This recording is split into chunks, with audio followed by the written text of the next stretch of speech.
What's up everyone, this is Coach John here at CrossFit Liberate. Got another at-home workout for you. Today is Tuesday, July 28th, and today's workout is called Overreaction. So we have two couplets today going back to back. Both have a descending ladder of reps, and both are gonna challenge your overhead pressing.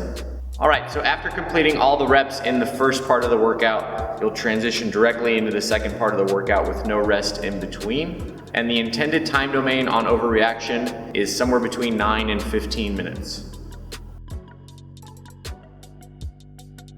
All right, getting into our warm-up for overreaction. We're gonna start with 30-second intervals, starting with our active Samson stretch. Then we'll go into a down dog stretch, really pushing that chest towards the knees. Then we'll grab either a PVC pipe or a large towel and hit some pass-throughs. We'll go to some line hops next. Then we'll hit push-ups to down dog.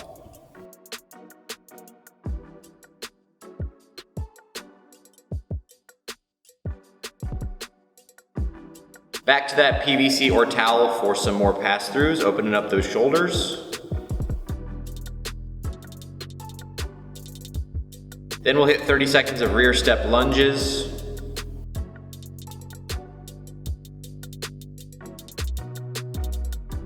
Then some inchworms to push up. Here I want you to focus on keeping your arms straight until you get to that push up.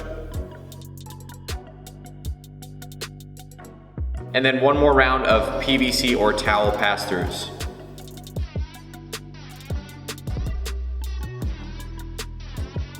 For our mobility work, we're gonna hit 40 seconds of a child's pose. Great stretch for our overhead position in the hips as well.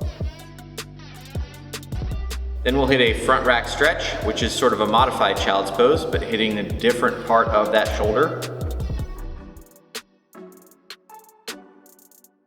And then we'll finish with a wrist stretch for 40 seconds, opening up those wrists as we go overhead today. All right, let's take a close look at overreaction. So this one's for time, 15 odd object push press, 30 jumping lunges, 12 odd object push press, 24 jumping lunges, 9 odd object push press, 18 jumping lunges, directly into 15 odd object push jerks, 15 over and back odd object hops, 12 odd object push jerks, 12 over and back odd object hops, 9 odd object push jerks, and 9 over and back odd object hops. So there's a big focus on overhead pressing here as we work through 2 descending ladder couplets with no rest between. After completing all the reps of push press and jumping lunges, you'll transition directly to the next section of the workout. The dip and press portion of each movement today will challenge your lower body stamina on top of conditioning. And the intended time range here is between 9 and 15 minutes. So looking at our push press and push jerk, with the push press, after extending the lower body, there is no rebend of the knees. With the push jerk, after extending the lower body, you are able to rebend the knees to drop under the weight. Let's choose our weight for our odd object based on the push press, which is the more difficult movement of the two. Use a light to moderate weight that you can complete 21 or so reps unbroken when fresh.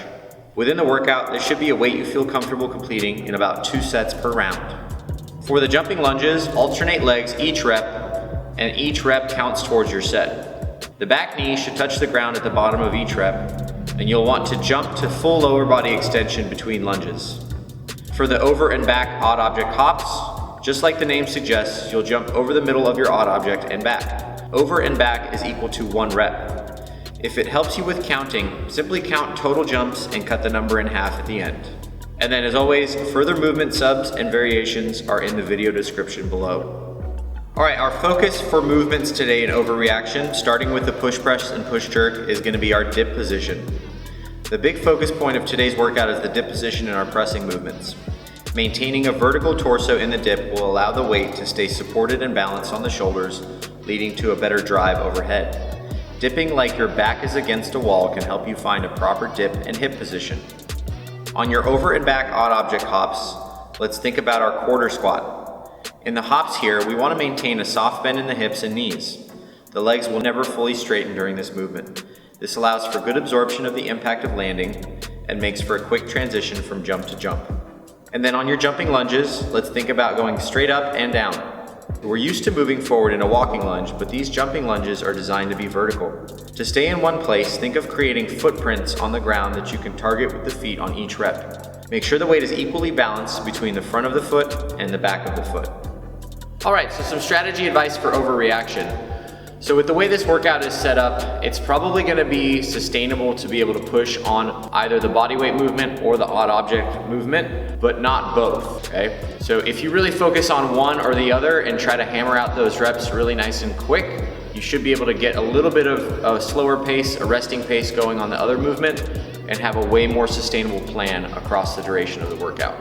All right, friends, make sure you get after this workout. Remember, our goal with CrossFit is always to bring intensity to our work.